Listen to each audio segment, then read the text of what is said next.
जय जय शंकर हर हर शंकर जय जय शंकर हर हर शंकर जय जय शंकर हर हर शंकर जय जय शंकर.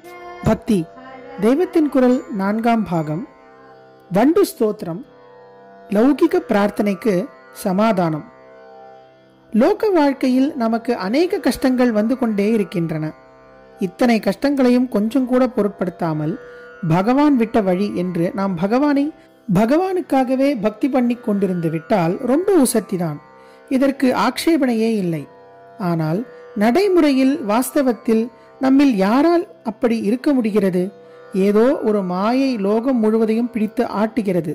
மகாமாயா விஸ்வம் பிரமயசி என்று ஆச்சாரியால் கூட சொன்னார். அதிலே நாம் மாட்டிக்கொண்டிருக்கிறோம். லோகம்தான் நிஜம், நம் தேகம்தான் நிஜம் என்றே நாம் அத்தனை பேரும் நினைத்து கொண்டிருக்கிறோம். லோக வாழ்க்கை நடத்தி கொண்டிருக்கிறோம். இதிலே ஒரு தோல்வி, மானபங்கம், வியாதி வக்கை, கடன், கஸ்தி வந்தால் கஷ்டப்படத்தான் செய்கிறோம். இப்படி கஷ்டப்படாவிட்டால் உசத்திதான், சந்தேகமே இல்லை. இன்றைக்கு இல்லாவிட்டாலும் என்றைக்கோ ஒரு நாளாவது நாம் இம்மாதிரி கஷ்டப்படாமல் மாயையை மாயை என்று புரிந்து கொண்டு பட்டுக்கொள்ளாமல் இருக்கத்தான் வேண்டும். இப்போதிலிருந்தே அதற்கான பிரயத்தனங்களை பண்ணிக்கொண்டே இருக்க வேண்டும். ஆனால் இன்றைக்கோ அப்படி நாம் ஆவதும் ஆகாததும் ஒரு பக்கம் இருக்கட்டும். இன்றைக்கு இப்போது நமக்கு கஷ்டம் இருந்தால் அது கஷ்டமாக தெரிகிறதோ இல்லையோ? முள் குத்தினால் கால் வலிக்கிறதோ இல்லையோ?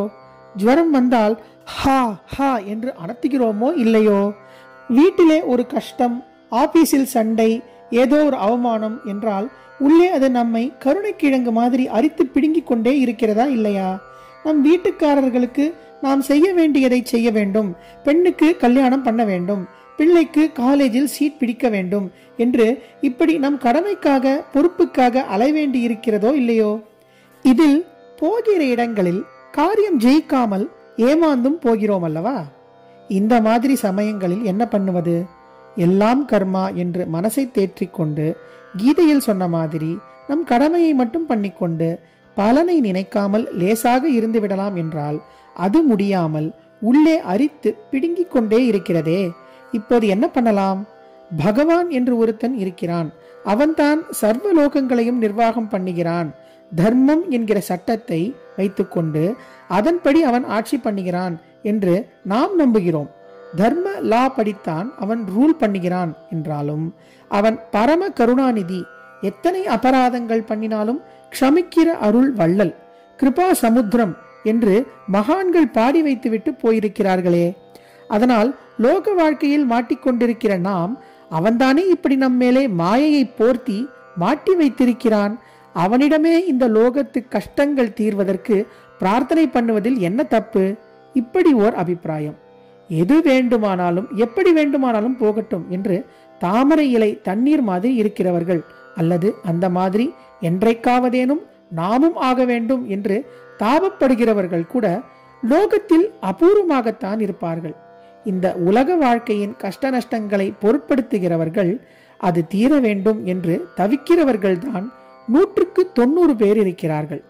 இவர்களுடைய கஷ்டத்தை தீர்த்து வைக்க பகவானுக்கு சக்தியும் உண்டு, உரிமையும் உண்டு. அதற்கான கருணையும் அவனுக்கு நிச்சயம் உண்டு. அதனால் அவனிடம் கஷ்டத்தை தீர்க்க சொல்லி பிரார்த்தனை பண்ணுவது ரொம்ப சரியானதுதான் என்று அபிப்பிராயப்படுகிறவர்கள் உண்டு. பகவான் உனக்கு ஒரு சரீரத்தை தந்திருக்கிறான், குடும்பத்தை தந்திருக்கிறான். இவற்றை நன்றாக பார்த்து கொள்ள வேண்டிய பொறுப்பு உனக்கு இருக்கிறது, கடமை இருக்கிறது. இதற்காக டாக்டர், மேலதிகாரி, கடன் கொடுக்கிறவன், அவன் இவன் என்று யார் யாரிடமோ போய் நிற்கிறாயா இல்லையா? எல்லாருக்கும் மேலே இருக்கிற பகவானிடம் மட்டும் போய் நின்றால் என்ன தப்பு? வெட்கப்பட அதில் என்ன இருக்கிறது? மனுஷ ரூபத்தில் உனக்கு உதவி செய்கிறவர்கள், அதாவது ஹியூமன் ஏஜென்சி கூட உனக்கு சாதகமாக இருக்க வேண்டும் என்றால் இதை சாதித்து தரக்கூடியவன் பகவான் தானே. அதனால் மற்றவன் காலில் விழுகிறதற்கு முன்னாடி அவன் காலில் விழு. ஒருத்தன் காலிலும் விழாமல் இருக்கிற பக்குவம் உனக்கு வந்தால் அப்போது இந்த லௌகீக கஷ்ட நிவர்த்திக்காக நீ பகவான் காலிலும் விழாமல் இருக்கலாம் என்று அவர்கள் சொல்வார்கள். நம்மால் எதையும் சாதித்துக் கொள்ள முடியாது. ஈஸ்வர சக்தி தான் எல்லாவற்றுக்கும் மேல் பெரிதானது என்று நம்பித்தானே ஓர் ஆர்த்தன், அதாவது கஷ்டப்படுகிறவன் பகவானை பிரார்த்திக்கிறான். இது நல்ல மனோபாவம் தானே. இதனால்தான் இப்படிப்பட்ட மனோபாவம் படைத்தவர்களையும் பகவான் சுக்ருதினக உதாராகா என்று ஸ்லாகித்து சொல்லியிருக்கிறார் என்று வைத்துக் கொள்ளலாம். எதற்கும் நான் நான் என்று மாறை தட்டி கொண்டிருக்கிற மனுஷன் ஏதோ ஒரு இடத்தில்தான் அவன் கிருபை இல்லாமல் எதுவும் செய்ய முடியாது என்று நம்பி அடங்கி பணிந்து வேண்டிக் கொள்கிறான் என்றால் அது அந்த அளவுக்கு உயர்ந்ததுதான். லௌகிகமான தேவையின் பூர்த்திக்காகத்தான் இருக்கட்டும் அல்லது வேறு எந்த காரணத்துக்காக வேண்டுமானாலும் இருக்கட்டும், நம் எல்லாரையும் விட பகவான் பெரியவன் என்ற நம்பிக்கையோடு பிரார்த்தனை பண்ணுவது சரியானதுதான் என்றே சொல்ல வேண்டும். இந்த வாழ்க்கையிலேயே தர்மத்துக்கு விரோதமாக இல்லாத வரையில் ஜனங்களின் நியாயமான ஆசைகளாக கூட நான் இருக்கிறேன் என்று பகவானே கீதையில் சொல்லியிருக்கிறார். ஸ்லோகம் 7-11. தர்மா விருத்தோ பூதேஷு காமோஸ்மி பரதர்ஷப.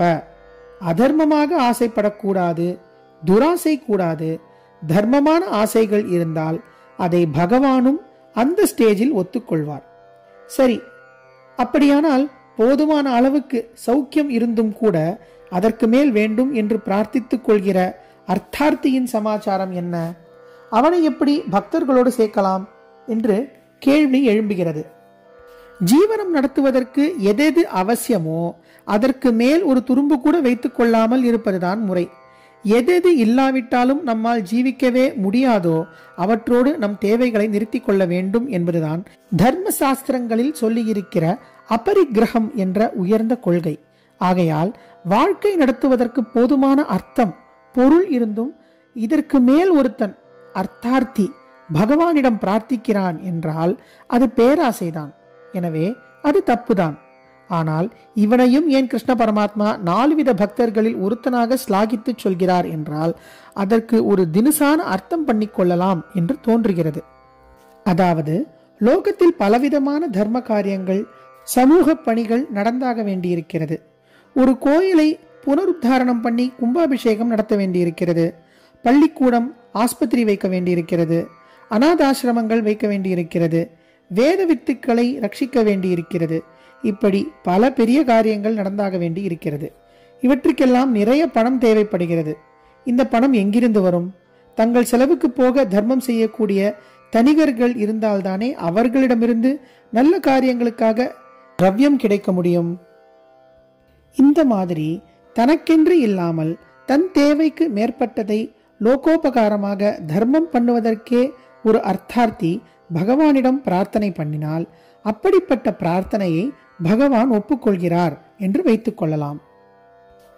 வர்ணாசிரம தர்மங்கள் யதோக்தமாக நடைமுறையில் அனுஷ்டிக்கப்பட்ட காலத்திலேயே பிராமணனுக்கு அபரிக்கிரகம், சமுத்திரத்தை தாண்டி போகக்கூடாது என்பது போன்ற கட்டுப்பாட்டுகளை போட்ட சாஸ்திரம் வைசியர்களுக்கோ திரைக்கடல் ஓடியும் திரவியம் தேடு என்ற உபதேசம் பண்ணிற்று. என்ன காரணம்? அப்படி அவர்கள் திரவியம் தேடினால்தான் அநேக தர்ம காரியங்கள் நடக்க முடியும். நடுவே அவர்கள் கொஞ்சம் அதிக சௌகரியம், லக்ஷரி என்கிற போக்கிய வாழ்க்கை பெற்றாலும் பெற்றுவிட்டு போகட்டும். அவர்கள் செய்கிற தானத்தில்தான் இந்த தோஷம் நிவர்த்தியாகிவிடும். கொடுக்க கொடுக்க தானாகவே லக்ஷரி பிடிக்காமல் போய்விடும். தனக்கு வசதி பண்ணி கொள்ளாமல் பிறருக்கு கொடுக்க வேண்டும் என்பதிலேயே ஆஸ்தை அதிகமாகும். அப்படியே இவன் தனக்காக ஒரு பங்களா வைத்துக் கொண்டாலும் அதிலே 10 ஏழைகளுக்கு இடம் கொடுக்க தோன்றும். ஒரு கார் வைத்துக் கொண்டால் பிரத்தியார் 4 பேருக்கு உதவியாக அதை கொடுக்க தோன்றும். மொத்தத்தில் ஞானியாகவும் ஞானத்தை தேடும் ஜிக்ஞாசுவாகவும் தான் இருக்க வேண்டும் என்பதில்லை. ஆர்த்தனாகவோ அர்த்தார்த்தியாகவோ இருந்தால் கூட பரவாயில்லை. ஏதாவது ஒரு விதத்தில் பகவான் என்று ஒருத்தனை நம்பி அவனிடம் போய்விட்டால் போதும். எதற்காக பிரார்த்தனை பண்ணினாலும் போதும். கொஞ்சம் கொஞ்சமாக பிரார்த்தனை இவனை மேலே அழைத்து கொண்டு போகும். முதலில் நிறைய செல்வம், செல்வாக்கு வேண்டும் என்று பிரார்த்தித்தால் கூட காலக்கிரமத்தில் தானாக இந்த மாதிரி ஆசைகள் குறையும்.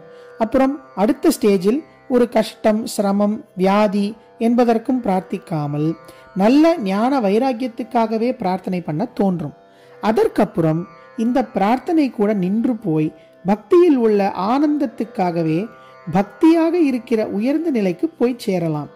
இப்படி லோக ரீதியான பிரார்த்தனைக்கும் நியாயம் காட்ட சமாதானம் சொல்ல இடம் இருக்கிறது.